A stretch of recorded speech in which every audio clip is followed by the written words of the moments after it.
ಕಳೆದ ವರ್ಷ ಜೂನ್ 8ನೇ ತಾರೀಕು ರೇಣುಕಾಸ್ವಾಮಿ ಕೊಲೆಯಾಗುತ್ತೆ. ಅದಾದ ಬಳಿಕ 11ನೇ ತಾರೀಕು ದರ್ಶನ್ ಅವರನ್ನ ಅರೆಸ್ಟ್ ಮಾಡಲಾಗುತ್ತೆ.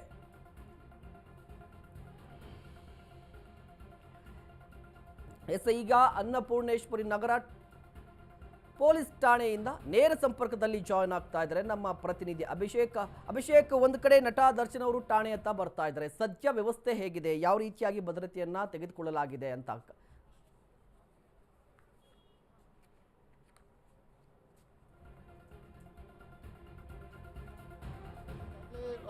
ದರ್ಶನ್ ಅವರನ್ನು ಕೂಡ ಒಂದು ಬಂಧನ ಮಾಡುವಂತಹ ಒಂದು ಪ್ರಕ್ರಿಯೆಗಳು ಕೂಡ ನಡೀತಾ ಇದೆ. ಇಲ್ಲಿಗೆ ಸ್ಥಳಕ್ಕೆ ಪಶ್ಚಿಮ ವಿಭಾಗದ ಡಿಸಿಪಿ ಅವರು ಕೂಡ ಬಂದಿದ್ದಾರೆ ಮತ್ತು ಅವರ ನೇತೃತ್ವದಲ್ಲಿ ಅಷ್ಟು ಜನ ಆರೋಪಿಗಳ ಒಂದಷ್ಟು ಒಂದು ಪ್ರೊಸೀಜರ್ ಏನಿದೆ, ಅಂದ್ರೆ ಇಲ್ಲಿ ಹೇಳಿಕೆ ಅದು ಇದು ಯಾವುದು ಕೂಡ ಇರೋದಿಲ್ಲ. ಪ್ರೊಸೀಜರ್ಗಳೇನಿದಾವೆ, ಪೇಪರ್ ವರ್ಕ್ಸ್ ಏನಿದಾವೆ, ಅದೆಲ್ಲವನ್ನು ಕೂಡ ಮಾಡುವಂತಹ ಒಂದು ಕೆಲಸಗಳನ್ನು ಕೂಡ ಮಾಡಿದ್ದಾರೆ. ಇನ್ನೇನು ಕೆಲವೇ ಕ್ಷಣದಲ್ಲಿ ಅವರನ್ನ ಕೋರ್ಟ್ಗೆ ಹಾಜರುಪಡಿಸುವಂತಹ ಸಾಧ್ಯತೆ ಇದೆ. ಅಕಸ್ಮಾತ್ ಟೈಮ್ ಏನಾದರೂ ಲಿಮಿಟ್ಸ್ ಜಾಸ್ತಿ ಆದಂತಹ ಸಂದರ್ಭದಲ್ಲಿ ಸಹಜವಾಗಿ ಅವರನ್ನ ಜಡ್ಜ್ ಮನೆಗೆ ಒಂದು ಪ್ರೊಡ್ಯೂಸ್ ಮಾಡುವಂತಹ ಒಂದು ಪ್ರಕ್ರಿಯೆಗಳು ಕೂಡ ನಡೆಯುತ್ತೆ. ಜಡ್ಜ್ ಮನೆಗೆ ಪ್ರೊಡ್ಯೂಸ್ ಮಾಡಿದಂತಹ ಸಂದರ್ಭದಲ್ಲಿ ಅಷ್ಟು ಜನ, ಅಂದ್ರೆ ಇನ್ನೂ ಇಬ್ರು ಕೂಡ ಸಿಗಬೇಕಾದಂತಹ ಒಂದು ಕಾರಣದಿಂದಾಗಿ ಲೇಟ್ ಆಗುವಂತಹ ಸಾಧ್ಯತೆಗಳು ಕೂಡ ತೀರಾ ಹೆಚ್ಚಿದೆ. ಮತ್ತು ನಾಳೆ ರಜಾ ದಿನ ಆಗಿರುವಂತಹ ಕಾರಣದಿಂದಾಗಿ ಹಿಂದೆ ಎಲ್ಲಾ ಪ್ರೋಸೆಸ್ಗಳನ್ನ ಮುಗಿಸಬೇಕಾದಂತಹ ಒಂದು ಅನಿವಾರ್ಯತೆ ಪೊಲೀಸರಿಗಿದೆ ಅಂತಾನೆ ಹೇಳ್ಬೋದಾಗಿದೆ.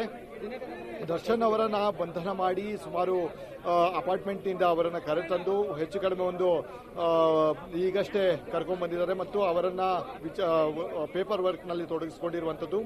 ಇನ್ನು ಇಬ್ರು ಆರೋಪಿಗಳೇನಿದ್ದಾರೆ ಅವರು ಬೇರೆ ಕಡೆ, ಅಂದ್ರೆ ಜಿಲ್ಲೆ ಬೆಂಗಳೂರಿನಿಂದ ಬೇರೆ ಜಿಲ್ಲೆಯಲ್ಲಿ ಇರುವಂತಹ ಒಂದು ಕಾರಣದಿಂದಾಗಿ ಅವರನ್ನು ಕೂಡ ಟ್ರೇಸ್ ಮಾಡುವಂತಹ ಇದನ್ನು ಕೂಡ ಮಾಡ್ತಾ ಇದ್ದಾರೆ ಮತ್ತು ಸಂಪರ್ಕವನ್ನು ಮಾಡುವಂತಹ ಒಂದು ಕೆಲಸಗಳನ್ನು ಕೂಡ ಮಾಡ್ತಾ ಇದ್ದಾರೆ.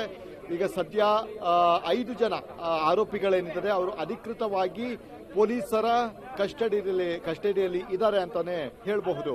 ಮಹೇಶ್, ಅಭಿಷೇಕ್, ನೋಡಿ ಎಲ್ಲಿ ನೀವು ಸ್ಪಾಟ್ ಅಲ್ಲಿ ಇದ್ದೀರಾ, ಪೊಲೀಸ್ ಠಾಣೆ ಬಳಿ, ಅಲ್ಲೂ ಕೂಡ ಅಭಿಮಾನಿಗಳ ಸಂಖ್ಯೆ ಜಾಸ್ತಿ ಇದೆ. ಅಭಿಮಾನಿಗಳನ್ನ ಮಾತಾಡಿಸಬಹುದಾ? ಅಲ್ಲಿ ಅಭಿಮಾನಿಗಳನ್ನ ಮಾತಾಡಿಸುವ ಸಾಧ್ಯತೆಗಳೇನಾದರೂ ಇದೆಯಾ? ಕಾರಣ ಏನಂದ್ರೆ ಈ ಹಿಂದೆ ಕೂಡ ಸಾಕಷ್ಟು ಹೈಡ್ರಾಮಾ ನಡೆದಿತ್ತು ಪೊಲೀಸ್ ಠಾಣೆ ಎದುರು. ಅಭಿಮಾನಿಗಳು ಬಂದಿದ್ರು, ಒಂದಿಷ್ಟು ಧಿಕ್ಕಾರಗಳನ್ನ ಕೂಗ್ತಾ ಇದ್ರು, ದರ್ಶನ್ ಪರವಾಗಿ ಒಂದಿಷ್ಟು ಜೈಕಾರಗಳನ್ನ ಹಾಕ್ತಾ ಇದ್ರು. ಸೊ ಈಗ ಏನಾದರೂ ಅಭಿಮಾನಿಗಳಿದ್ರೆ ಅವರನ್ನು ಮಾತಾಡಿಸಬಹುದಾ ಅಂತ?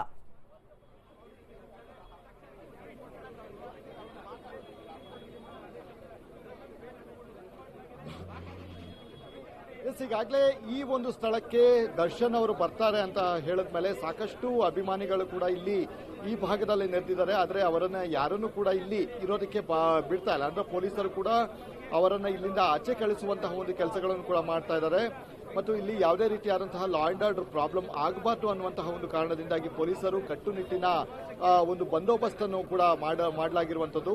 ಈ ಹಿನ್ನೆಲೆಯಲ್ಲಿ ಸದ್ಯ ಅಭಿಮಾನಿಗಳು ಹೆಚ್ಚಾದಂತಹ ಸಂದರ್ಭದಲ್ಲಿ ಸಹಜವಾಗಿ ಅವರಿಗೆ ಒಂದು ವಾಹನ ಹೋಗುವಂತಹ ಸಂದರ್ಭದಲ್ಲಿ ಅವರನ್ನು ಫಾಲೋ ಮಾಡುವಂಥದ್ದು ಮತ್ತು ಟ್ರಾಫಿಕ್ ನ್ಯೂಸೆನ್ಸ್ ಆಗುವಂತಹ ಸಾಧ್ಯತೆಗಳು ಕೂಡ ತೀರಾ ಹೆಚ್ಚಿದೆ ಅನ್ನುವಂತಹ ಕಾರಣದಿಂದಾಗಿ ಅವರನ್ನ ಚದುರಿಸುವಂತಹ ಒಂದು ಕೆಲಸಗಳನ್ನು ಕೂಡ ಮಾಡ್ತಾ ಇದ್ದಾರೆ. ಈಗಾಗಲೇ ಹಲವು, ಅಂದ್ರೆ ಈ ಒಂದು ಭಾಗಕ್ಕೆ ಹಲವು KSRP ತುಕಡಿಗಳನ್ನು ಕೂಡ ಇಲ್ಲಿಗೆ ತಂದು ಇದು ಮಾಡುವಂತಹ ಸಾಧ್ಯತೆ ಇದೆ. ಈಗಾಗಲೇ ನೀವು ನೋಡ್ತಾ ಇರಬಹುದು, ಇನ್ನೇನು ಕೆಲವೇ ಕ್ಷಣಗಳಲ್ಲಿ ಆರೋಪಿಗಳನ್ನ ಕರ್ಕೊಂಡು ಹೋಗುವಂತಹ ಒಂದು ಸಾಧ್ಯತೆಗಳು ಕೂಡ ಇದೆ. ಈಗಾಗಲೇ KSRP ವೆಹಿಕಲ್ ಏನಿದೆ, ಈ ಒಂದು ವೆಹಿಕಲ್ ನಲ್ಲಿ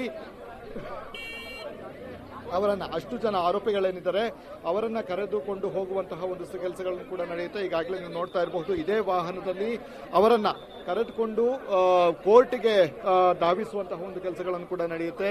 ಈಗಾಗಲೇ ಆಲ್ಮೋಸ್ಟ್ ಬಂಧನ ಪ್ರಕ್ರಿಯೆ ಮುಗಿತು ಅಂತಾನೆ ಹೇಳ್ಬೋದಾಗಿದೆ. ಆ ಬಂಧನ ಪ್ರಕ್ರಿಯೆ ಬಳಿಕ ಬಿಗಿ ಬಂದೋಬಸ್ತ್ನಲ್ಲಿ ಅವರನ್ನ ಕರೆದುಕೊಂಡು ಹೋಗುವಂತಹ ಒಂದು ಕೆಲಸಗಳನ್ನ ಮಾಡಲಿದ್ದಾರೆ ಅಂತಾನೆ ಹೇಳ್ಬೋದಾಗಿದೆ. ಆದ್ರೆ ಸ್ವಲ್ಪದ ಮಟ್ಟಿಗೆ ಒಂದು ರಿಸ್ಕ್ ಅಂತಾನೆ ಹೇಳ್ಬೋದಾಗಿದೆ.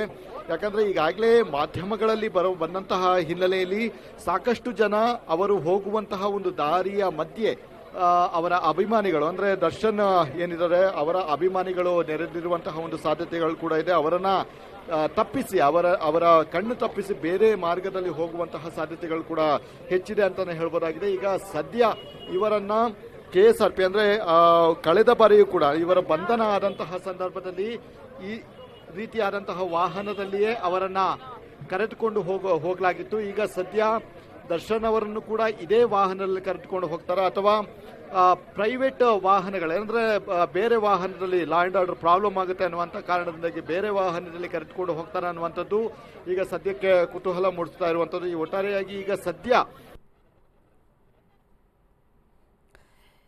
ಚಿತ್ರದುರ್ಗದ ರೇಣುಕಾಸ್ವಾಮಿ ಕೊಲೆ ಪ್ರಕರಣಕ್ಕೆ ಸಂಬಂಧಪಟ್ಟಂತೆ ನಟ ದರ್ಶನ್ ಈಗ ಪೊಲೀಸರ ವಶದಲ್ಲಿ ಇದ್ದಾರೆ.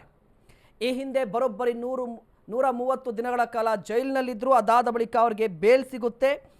ಬೇಲ್ ಸಿಕ್ಕ ಬಳಿಕ ಅಕ್ಟೋಬರ್ 30ನೇ ತಾರೀಕು 2024 ನಟ ದರ್ಶನ್ ಅವರಿಗೆ ಬೇಲ್ ಸಿಗುತ್ತೆ.